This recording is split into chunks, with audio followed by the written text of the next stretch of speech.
অনেকদিন পরে কোথাও একটা ঘুরতে গেলাম। একদিনের জন্য এই ট্রিপটা ছিল। আম্মুর স্কুল থেকে এই ট্রিপটার আয়োজন করা হয়।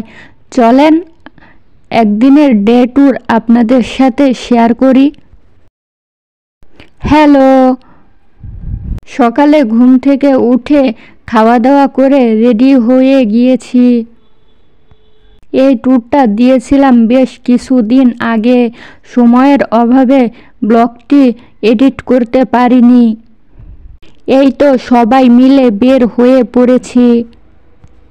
ট্যুরে একটা বাস আর একটা মাইক্রো নেওয়া হয়। বাসে সব স্টুডেন্ট আর তাদের গার্ডিয়ানরা ছিল, আর মাইক্রোতে স্কুলের সব টিচাররা ছিল।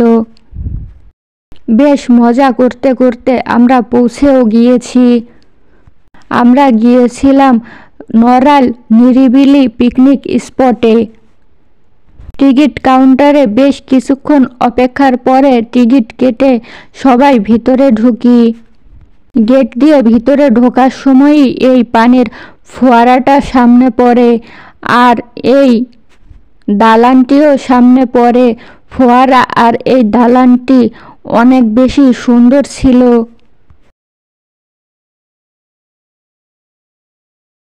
স্পটে বেশ কিছু রাইডের ব্যবস্থাও আছে।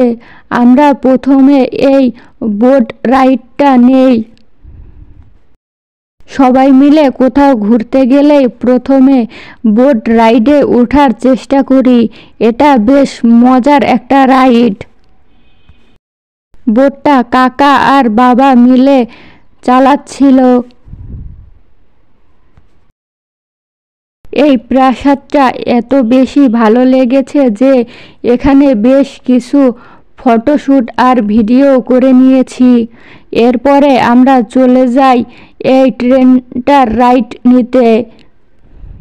এটা একটা ভূতের বাড়ি, যেটাকে মামদো ভূত বলে নাম দেওয়া হয়।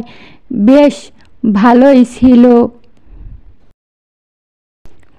পিকনিক স্পটের নাম যেমন নিরিবিলি, তেমনি জায়গাটাও অনেক নিরিবিলি আর শান্ত একটা পরিবেশ ছিল। অনেক বেশি সুন্দর ছিল প্রকৃতিটা। এখানে বেশ কিছু ভিডিও ক্লিপ নিচ্ছিলাম। এই তো এরপরে দুপুরে খাওয়ার সময় হয়ে যায়। স্কুলের সব স্টুডেন্ট আর গার্ডিয়ানদের একসাথে মিলে খাবার দেওয়া হয়। চড়ুই ভাতির মতো করে